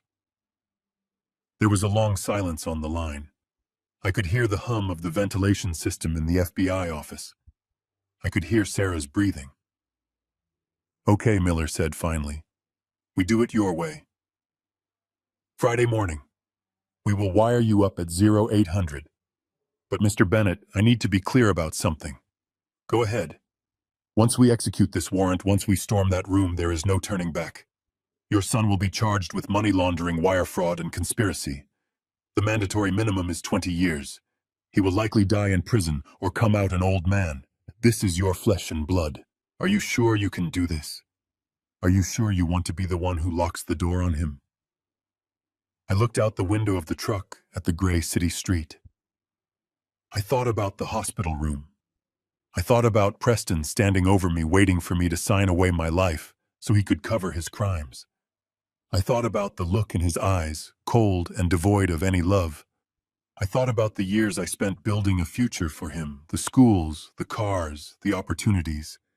I had given him everything, and in return, he had sold me out. He is not my son anymore. Agent Miller, I said, my voice dropping to a whisper that was louder than a scream in the quiet office. He is a stranger who wears my son's face. The boy I raised would never have done this.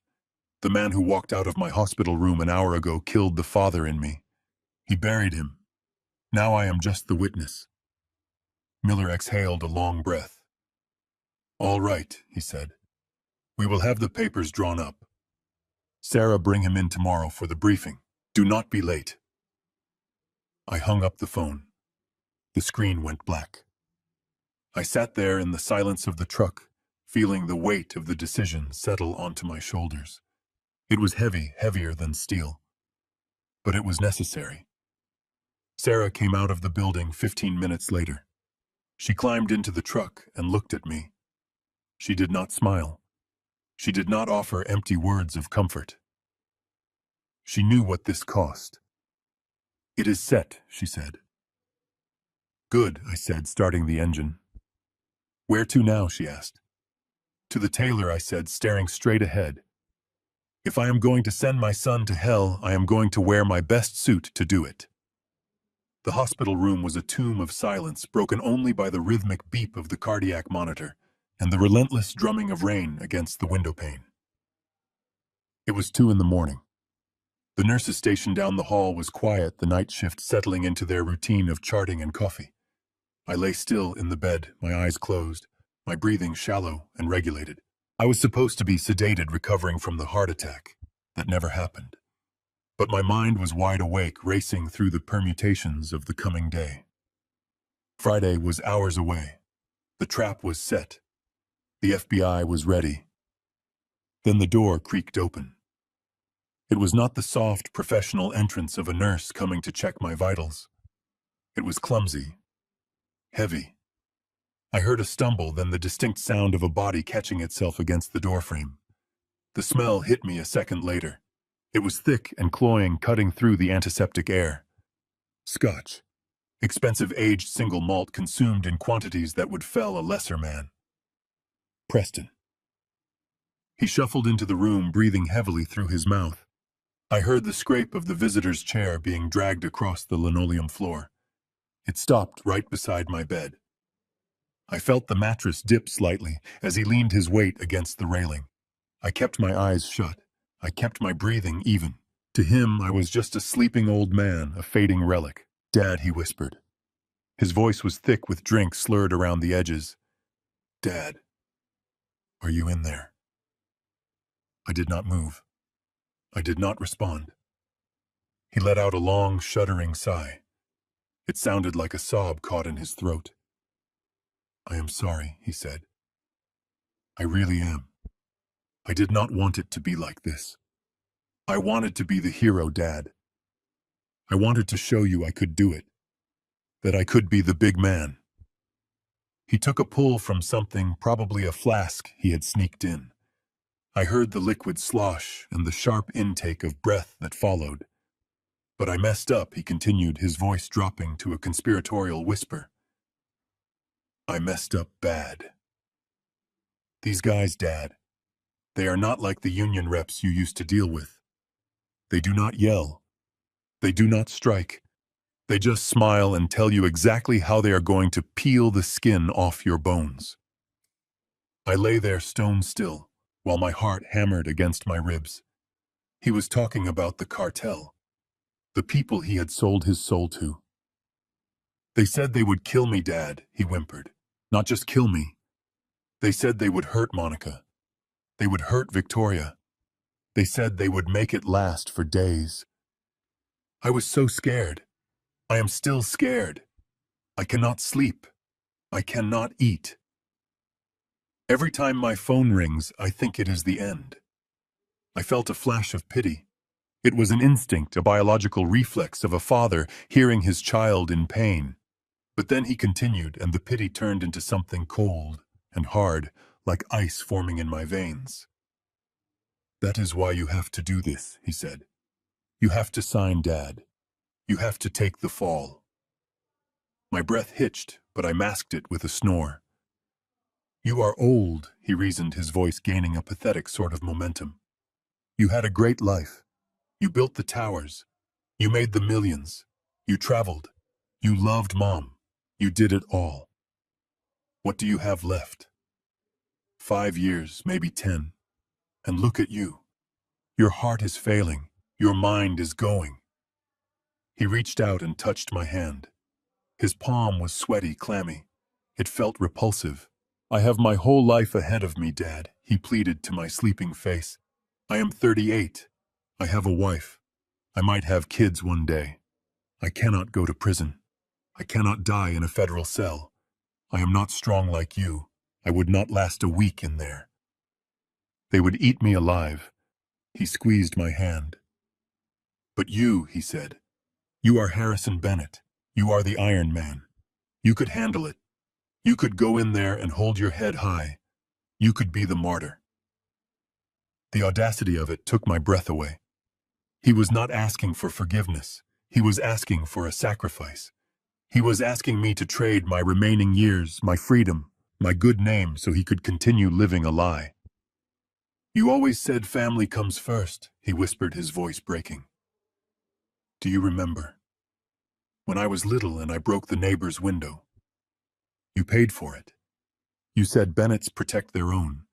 You said a father sacrifices for his son. That is the job. That is the legacy." I remembered. I remembered teaching him about responsibility, about owning up to your mistakes. He had twisted those lessons into a noose and was trying to hang me with them. He was using my love, my code of honor, as a weapon against me. "So please, Dad," he said, tears now evident in his voice. "Just sign the papers on Friday. Take the blame. Tell them you authorized the transfers. Tell them you set up the shell companies. Tell them I was just a good son following orders. They will believe you. You are the CEO. And if you do that, these bad men, they go away. The debt is paid, and I get to live." He leaned his forehead against the railing, sobbing quietly. "It is the only way, Dad. You have to save me. One last time. Be my hero one last time." I listened to him cry. I listened to the selfish self-pitying sobs of a man who had never learned to stand on his own 2 feet.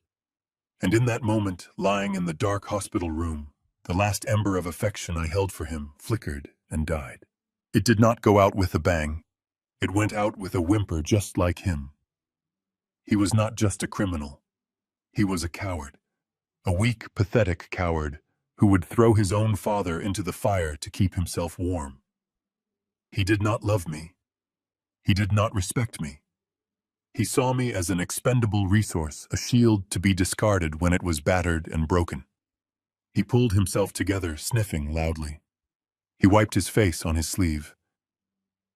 "Goodbye, Dad," he whispered. "I will see you on Friday. I love you." He did not love me. He loved what I could do for him. He stood up, the chair scraping again. He stumbled toward the door. I heard the latch click.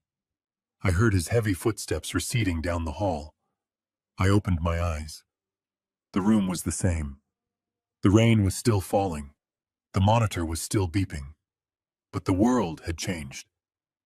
I sat up. I felt strong. Stronger than I had felt in years. It was the strength of absolute clarity. There was no confusion anymore. No hesitation. No guilt.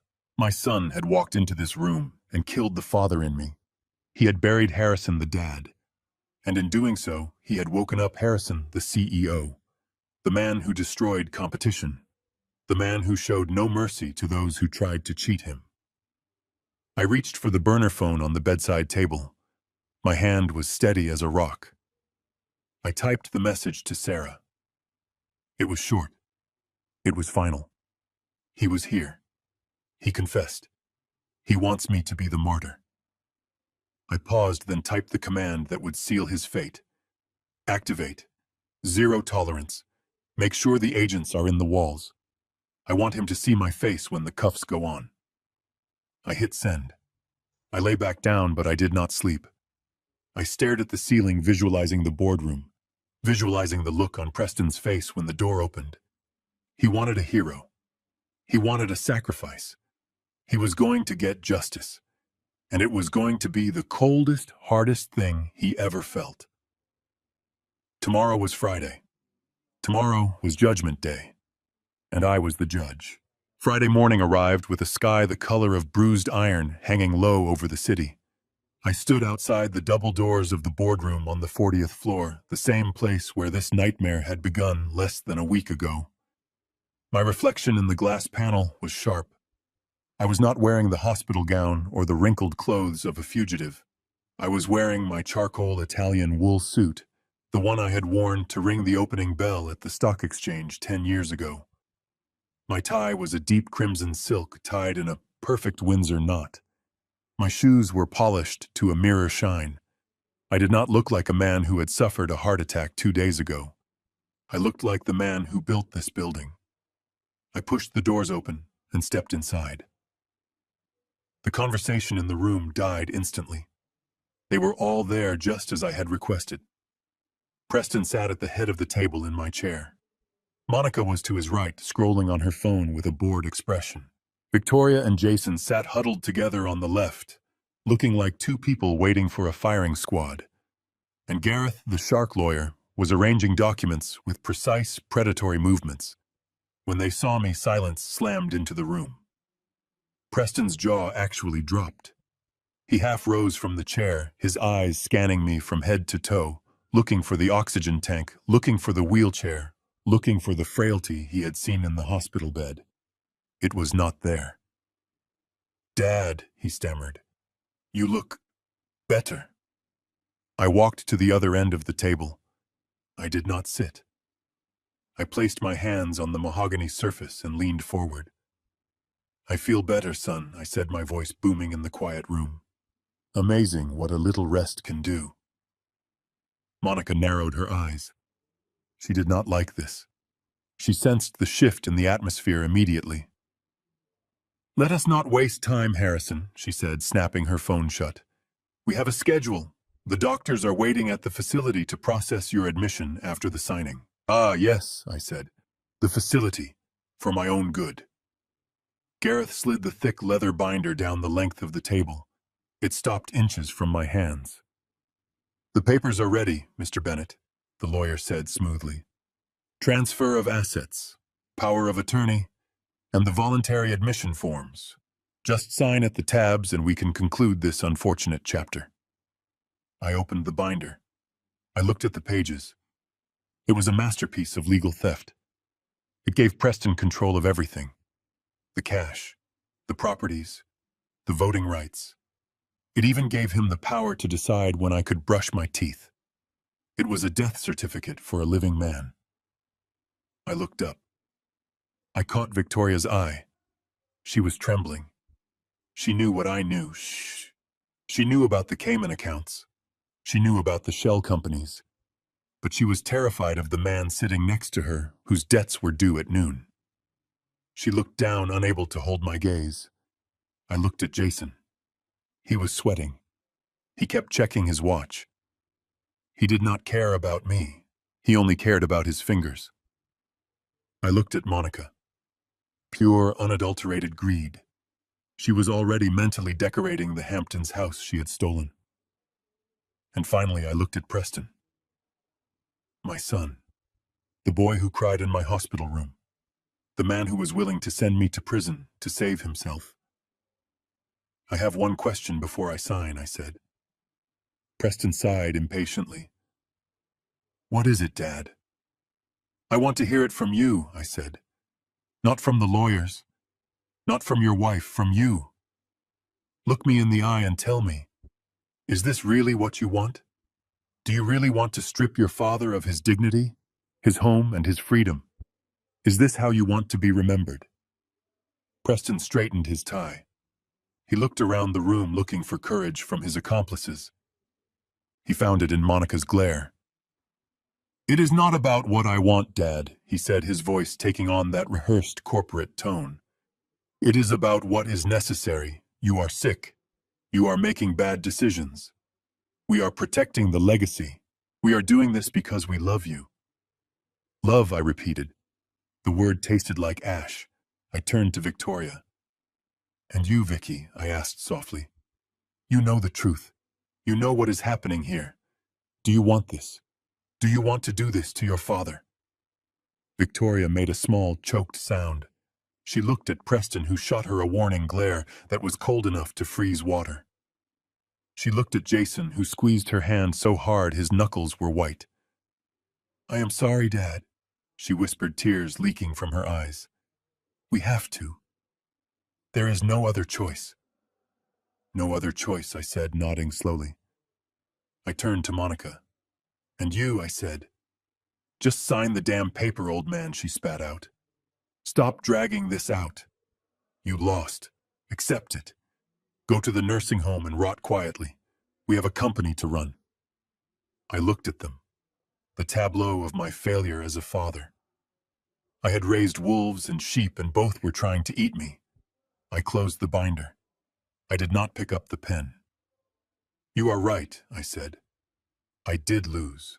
I lost the moment I thought I could build a dynasty on a foundation of money instead of character. I lost when I gave you everything you wanted instead of what you needed. Preston stood up.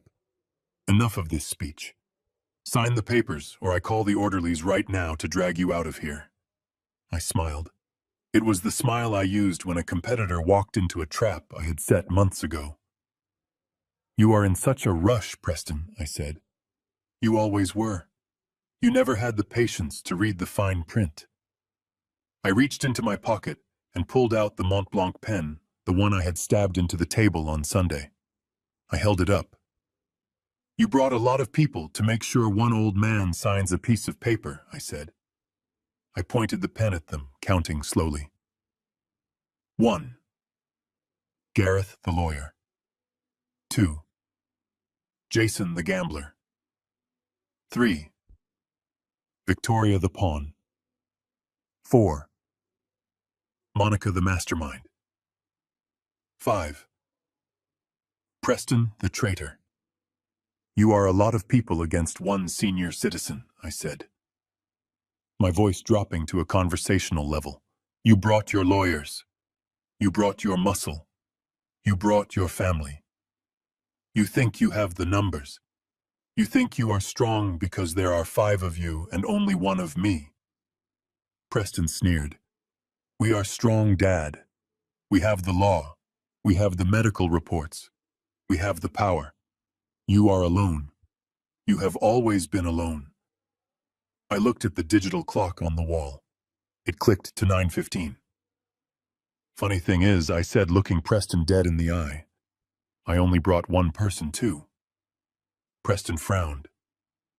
What? I tossed the pen onto the table. It slid across the wood and stopped right in front of him. I did not sign your papers, son, I said.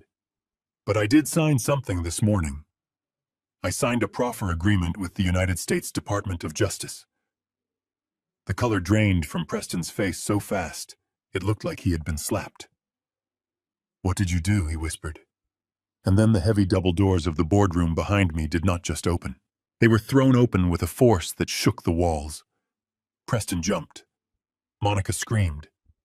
Gareth dropped his briefcase. Sarah Jenkins walked in first, holding a stack of files. She looked at me and nodded. But she was not alone. Behind her, filling the doorway with blue windbreakers and tactical gear, were 6 federal agents. The man in the lead stepped forward. He had a badge on his belt and a warrant in his hand. Preston Bennett, Agent Miller, barked his voice, filling the room with the authority of the federal government. Step away from the table and put your hands where I can see them. The silence that followed was not the silence of tension. It was the silence of a guillotine blade falling. The trap had snapped, and the rats were finally caught. The room erupted into absolute chaos. It was a blur of motion and noise that shattered the sterile corporate atmosphere of the boardroom. Uniformed agents poured through the double doors like a blue tide, their voices overlapping in a cacophony of shouted commands. Federal agents, nobody move. Hands where we can see them. Keep your hands on the table. Preston scrambled backward, his chair toppling over with a loud crash. He looked like a cornered rat, his eyes darting from the agents to me, unable to comprehend that his carefully constructed kingdom was collapsing in real time. Before he could even stammer a protest, 2 agents were on him. They grabbed his arms, twisting them behind his back with practiced efficiency. My son, the man who thought he was untouchable, was slammed chest first onto the mahogany table he had coveted for so long. The sound of the air leaving his lungs was audible. Get off me. Do you know who I am? I am the CEO. Preston screamed, his face pressed against the polished wood. You are under arrest for money laundering, wire fraud, and conspiracy to commit racketeering. Agent Miller announced, his voice cutting through the noise like a knife. He pulled a pair of steel handcuffs from his belt. The metallic ratchet sound as they tightened around Preston's wrists was the loudest sound I had ever heard. Monica was on her feet, backing away toward the window, her face twisted into a mask of pure fury. She pointed a shaking finger at me. You did this. You old bastard. You set us up. You were supposed to be dying. Sit down, ma'am, an agent barked, moving toward her. She lunged at me, her manicured claws reaching for my face, screaming obscenities that would make a sailor blush. She did not look like a socialite anymore. She looked like a wild animal. Two agents intercepted her before she could reach me. They spun her around. She shrieked as the cuffs went on thrashing and kicking, her expensive heels scraping against the floor. You cannot do this. My mother will sue you. I want my lawyer. Your lawyer is a little busy right now, I said calmly, looking toward the corner of the room. Gareth, the shark in the gray suit, was trying to make himself invisible. He had quietly closed his briefcase and was inching toward the side exit, trying to slip away in the confusion. He almost made it to the door. Going somewhere, counselor? Agent Miller asked, stepping into his path. Gareth froze. I am merely legal counsel. I am not involved in the operations of this company. I am leaving. You are named as a co-conspirator in the indictment, Miller said, blocking his way. We have your signature on the Cayman Island shell accounts. You are not going anywhere except federal custody. Gareth slumped. The arrogance drained out of him instantly. He held out his hands, defeated. I looked over at Victoria and Jason. They were huddled in their chairs, terrified. Jason was pale, sweating profusely, looking at the door, as if he expected his bookie to walk in next. Victoria was hyperventilating. She looked at Preston being hauled up from the table, then at Monica screaming, then at me. The reality of what she had been part of, the sheer scale of the disaster, finally hit her. Her eyes rolled back in her head, and she slumped sideways, fainting dead away onto the carpet. Jason didn't even try to catch her. He was too busy putting his hands on his head, surrendering to an agent who had not even spoken to him yet. Preston was hauled to his feet. His tie was crooked, his hair messed up, his face red with exertion and rage. He looked at me with wild, desperate eyes. This is a mistake. You have no proof. It is all circumstantial. You cannot prove I knew about the source of the money. I will fight this. I will bury you in court. Sarah Jenkins stepped forward.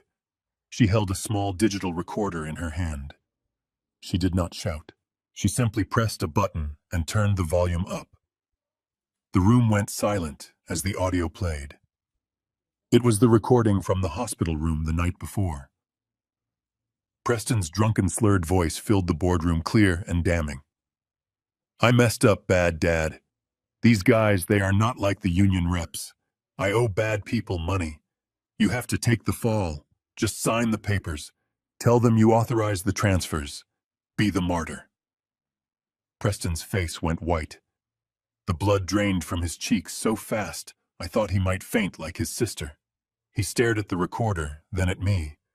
The realization that I had been awake, that I had listened to him beg me to go to prison for him, shattered him. That is inadmissible, Gareth shouted weakly from the corner, desperate to earn his fee, even in handcuffs. That was recorded without consent. Actually, Agent Miller said, smiling for the first time. Mr. Bennett was acting as a cooperating witness under federal supervision. That recording is perfectly legal, and it is the nail in your coffin. The agents began to move them out. It was a parade of the damned. Gareth's head hung low. Monica still spitting venom, her eyes full of hate. Jason weeping softly. Victoria being helped to her feet by a medic, sobbing into her hands. And then Preston. As the agents dragged him past me, he stopped struggling. He looked at me. The rage was gone, replaced by a terrified, childlike realization that his life was over. He looked at the father he had tried to destroy, and he played his last card. The card he thought would always work. Dad. He screamed, his voice cracking. Dad, what are you doing? Stop them, please. I am your son. You cannot let them take me.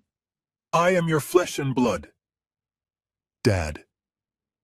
I stood there, my hands resting on the back of the chair. I looked at him. I looked for the little boy I used to know. I looked for the young man who graduated with honors. I looked for the executive I had mentored. I did not see them. I only saw a coward. A man who would steal from his father and then beg for mercy when he got caught. I reached up and straightened my silk tie. I smoothed the lapel of my suit. I looked him dead in the eye, my gaze steady and dry. I did not raise a coward who frames his father. I said, my voice low, but carrying the weight of a final judgment. Preston sobbed, his knees buckling. Goodbye, Preston, I said. The agents pushed him through the doors. His wails echoed down the hallway, mixing with Monica's screams, until the elevator doors dinged and swallowed them whole. The boardroom was quiet. Empty chairs, scattered papers, the fountain pen lying on the table. Sarah walked over to me. She placed a hand on my arm. It is over, Harrison, she said softly. I looked around the room. The empire I built. It would be tied up in litigation for years. The brand was tarnished. The assets were frozen. Yes, I said. It is over. 1 month later. The morning sun filtered through the bay windows of my kitchen in the Hamptons. The house was quiet. The locks had been changed back. The security codes were mine again. The silence was not heavy anymore. It was peaceful. I sat at the small kitchen table, a cup of coffee steaming in front of me. On the table sat a single piece of paper. A check. It was drawn on my personal account, the funds finally unfrozen by the court after the grand jury indictment. The amount was written in bold black ink. $52 million. It was everything.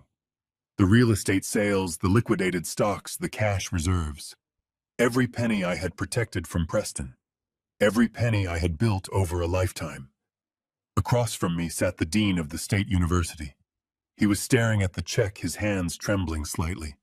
He looked like he wanted to touch it, but was afraid it might disappear. You are sure about this, Mr. Bennett? He asked, his voice hushed with reverence. This is the largest single donation in the history of the university. The Catherine Bennett School of Engineering. It will change thousands of lives. I am sure, I said. I picked up my pen. Not the gold Mont Blanc. I had left that in the boardroom. Just a simple ballpoint pen. I signed my name at the bottom. Harrison Bennett. I slid the check across the table. My children wanted this money, I said, looking out the window at the ocean. They destroyed themselves for it. They destroyed our family for it. It is cursed. I do not want it. But the students, the dean stammered. The students will build things, I said. They will build bridges. They will build towers. They will build a future. That is a better legacy than a trust fund for a felon. The dean left a few minutes later, clutching the check to his chest like a holy relic. I walked out onto the patio. The air was salty and cold. I took a sip of my coffee. Preston was in a holding cell, denied bail, facing 20 years. Monica was negotiating a plea deal that would leave her penniless. Victoria was in therapy, working 2 jobs to pay off the debts I had refused to cover.